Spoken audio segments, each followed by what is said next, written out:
Hello people of YouTube, my name is Steve Gray, and thank you for watching. If you're new here, please hit that subscribe button, leave a like, turn on that notification bell, and comment down below. I got a new show that I'm reviewing for you guys today. It is called Dr. Stone.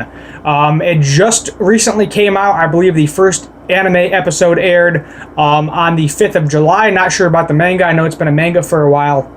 But the second episode will be airing this coming Friday. Starting off, we only have 3 characters really that we know about so far. There is Senku, who is basically almost looks like All Might in his non-muscle form to a certain extent, in his norm form. He's got the crazy hair going on, kind of Yu-Gi-Oh hair. He's super smart, super sciencey. And that's really all we know about him so far. Then we have Taiju, who is basically the bronze behind the brains. They're basically best friends, and he is basically just this loyal, loving-hearted, carefree guy, kind of super muscular, and he's just trying to ask out the girl of his dreams. Which brings me to the girl of his dreams, Yuzura.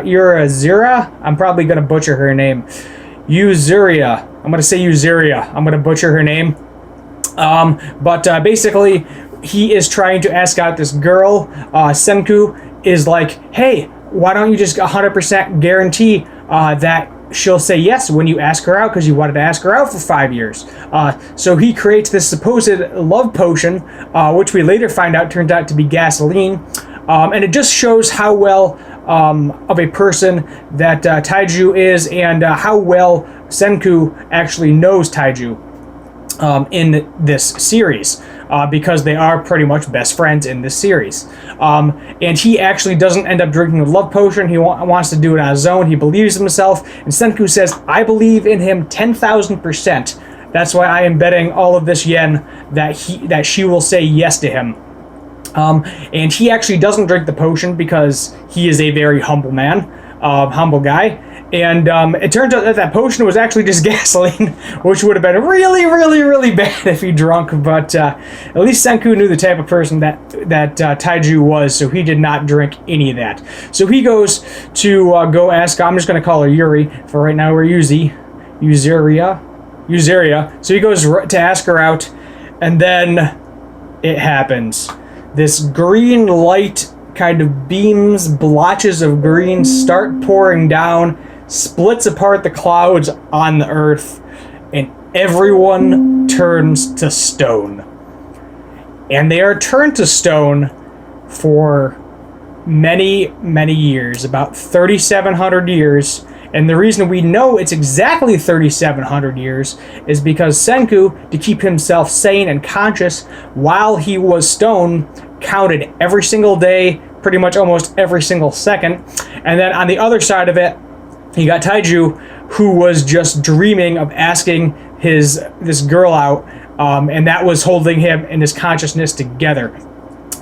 So basically what happened, why these two got free, they were both in a cave or similar situation to a cave, where basically there was a bunch of bats living after 3,700 years, caves, stalactites, stalagmites, and the water starts dripping down.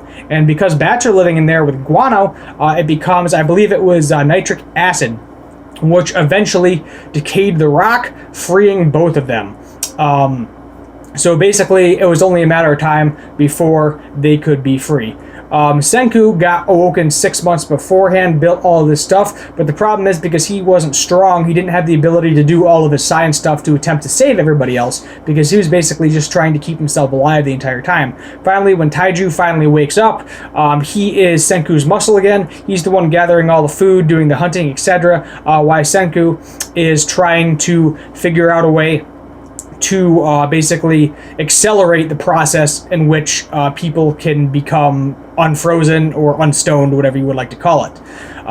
He finds out that if he mixes it with the alcohol, which they use by basically making grapes into wine and then kind of doing some sort of moonshine rig with a homemade clay pot, and it takes him about 6 months, another 6 months, so he was basically unfrozen for an entire year, and he finally looks back, sees that a feather of a tested bird becomes unfrozen. And then the bird, at the end of the episode, finally flies away, and then Taiju is ecstatic because his girl can get unfrozen and they can get a blossoming relationship, get some sort of Adam and Eve type situation. But based on the next episode called The King of Stone, we are going to learn the person that turned everyone into stone, why he did it, and I'm sure there's going to be some mental fighting, maybe some physical fighting, but we will just have to wait and see what happens. Keep in mind, a lot of these people are dead. If the stones are broken, that means they're dead. I don't think all of them are conscious. It depends if they're fighting, if they're thinking about it or not. But they basically, you got to keep yourself occupied for 3,700 years. That's a lot of years, guys. That is a ridiculous amount of years to try to just be alive, be happy, and feel things. But all we know is basically Dr. Stone. He can unfreeze people now, and I'm sure they will be doing a lot of that in the next episode. So great first episode, great first impressions. I'm thankful I saw it somewhere to look it up to watch the episode today. And I will be doing the review of the entire season, so make sure you guys stick around. My name is Steve Gray. Thank you for watching, and as always, have a good one.